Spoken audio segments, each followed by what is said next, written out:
여러분 안녕하십니까? 고려대학교 명순구 교수입니다. 민법학 입문 강의로 여러분과 만나고 있습니다. 자, 민법은 어떤 법일까요? 민법은 여러 법 분야 중에서 기본법에 해당합니다. 따라서 민법학 입문은 법학 입문이다 라고 말할 수도 있습니다. 그래서 민법을 잘 해야 다른 법도 잘 할 수 있다 이런 말도 있습니다. 모두 민법이 중요하다는 얘기입니다. 이번 강의는 오리엔테이션입니다. 우선 이 강의의 목표를 말씀드리겠습니다. 법 공부는 복잡하고 거대한 법 구조를 이해하는 과정입니다. 이 강의의 목표는 단시간 내에 민법의 기초를 단단하게 구축하는 것입니다. 법 공부는 긴 여행에 비유할 수 있습니다. 여행의 시작에서 가장 중요한 일은 단단히 채비하고 바른 방향을 설정하는 일입니다.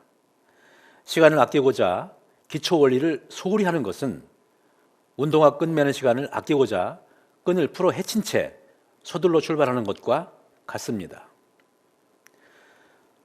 자, 초심자들의 흔한 질문 중에 하나가 민법 조문을 외우면 민법 공부를 잘할 수 있느냐라고 하는 것입니다.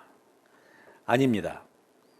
이 성경과 불경을 외운다고 해서 종교적 믿음이 신실해지는 것은 아닌 것과 같은 이치입니다.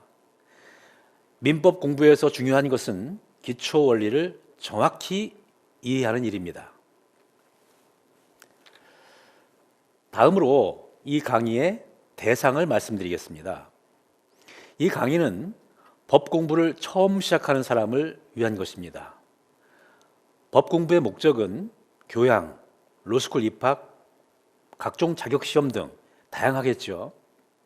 이 강의는 법 공부의 목적과 상관없이 모든 초심자를 위해서 설계되었습니다. 목적이 무엇이든 이 강의를 통해 민법의 기초를 다진 후에 다음 단계로 전진할 수 있기를 기대합니다. 민법은 매우 추상적인 이론으로 짜여져 있습니다. 그리고 이 추상성은 초심자들에게 학습의 어려움으로 다가오죠. 이런 점을 고려해서 우리 강의는 가급적 구체적 사례를 들어서 설명하겠습니다. 다음으로 공부 방법을 말씀드리겠습니다. 우선 교재의 해당 부분을 대조하면서 동영상을 시청하시고 그 다음으로 교재의 해당 부분을 정독하시기 바랍니다. 강의 동영상은 민법의 뼈대가 되는 핵심 사항만을 다루게 됩니다.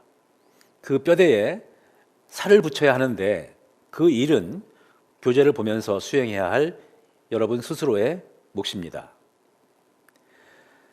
자, 민법은 큰 구조체입니다.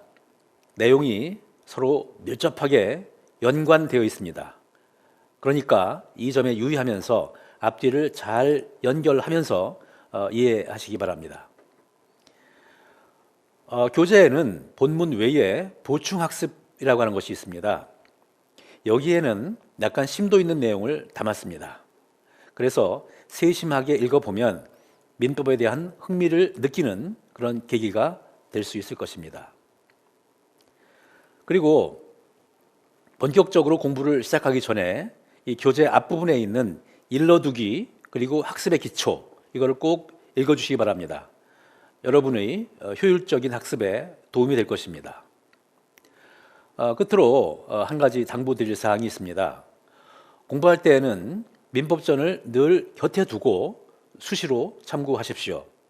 이러한 습관은 여러분들의 민법에 대한 이해도 향상에 크게 기여할 것입니다. 강의 교재는 제 저서 민법학 원론입니다. 자, 그럼 우리가 공부할 민법전의 구성과 체계를 간단히 살펴보겠습니다. 민법전은 이렇게 5개의 편으로 구성이 되어 있습니다. 이 체계상의 특징을 몇 개 보겠습니다. 이 5개의 편 중에서 제1편, 이 제1편은 총칙입니다.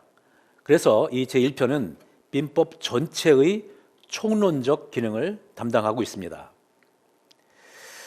다음으로 이 민법 각 편의 제1장 또는 각 장의 제1절, 각 편의 제1장 또는 각 장의 제1절 이런 거를 얘기합니다.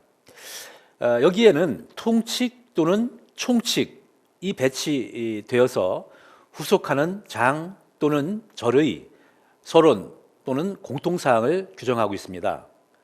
매우 논리적인 체계이죠.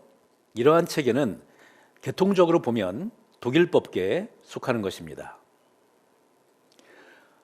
우리 강의의 체계 내지 순서를 말씀드리겠습니다. 우리 강의에서는 제4편과 제5편 이 부분을 제외하고 1편, 2편, 3편, 3개 편만을 다루겠습니다. 이 강의의 목표를 고려할 때 그것이 효율적이라고 생각하기 때문입니다. 제4편과 제5편, 즉 가족법 편인데요. 이 부분을 공부하고 싶다면 이 강의를 기초로 해서 스스로 충분히 접근할 수 있을 것입니다. 우리 강의의 구성과 체계는 민법전과 약간 차이가 있습니다. 이 또한 학습의 효율을 위한 것인데 주요 사항만을 말씀드리겠습니다. 첫 번째로 순서를 이 물권과 채권의 순서를 바꿔서 공부를 할 것입니다. 채권을 알지 못한 상태에서 물권을 이해하는 것은 참 어려운 일입니다. 그래서 이 점을 고려해서 두 순서를 바꿔서 공부를 하겠습니다. 두 번째로 제1편 총칙의 경우에 민법전의 순서와 달리 법률행위 이 부분이죠. 이것을 앞으로 내와서 공부를 할 것입니다. 자, 이 강의에서 여러 번 반복하겠지만 우리 민법에서 이 법률행위라고 하는 개념은 핵심 중의 핵심입니다. 그렇다면 법률행위를 우선적으로 이해하는 것이 학습의 효율을 높이는 방법이겠죠. 앞에서 언급한 두 가지 사항 외에는 가급적 민법전의 순서에 따라서 강의를 진행할 것입니다. 자, 앞에서 말씀드린 이 사항을 종합하면 우리 강의의 체계는 이런 식으로 구성이 됩니다. 강의 체계는 편, 장, 절의 단계로 짜여져 있는데 강의 동영상은 가급적 절 단위로 제공하겠습니다. 학습의 효율을 위한 것입니다. 그리고 각 동영상 앞에 번호를 붙일 것인데 가령 2, 1, 2 이런 식으로 번호가 붙었다고 하면은 이것은 2편의 1장의 2절이다. 이렇게 이해를 하시면 되겠습니다. 자, 이것으로 오리엔테이션을 마치겠습니다. 아주 쉽지는 않지만 그렇다고 결코 매우 어렵지도 않은 여정, 그러나 마치고 나면 보람으로 뿌듯할 그런 강의가 될 수 있도록 최선을 다하겠습니다. 여러분의 성공적 학습을 바랍니다. 수고하셨습니다.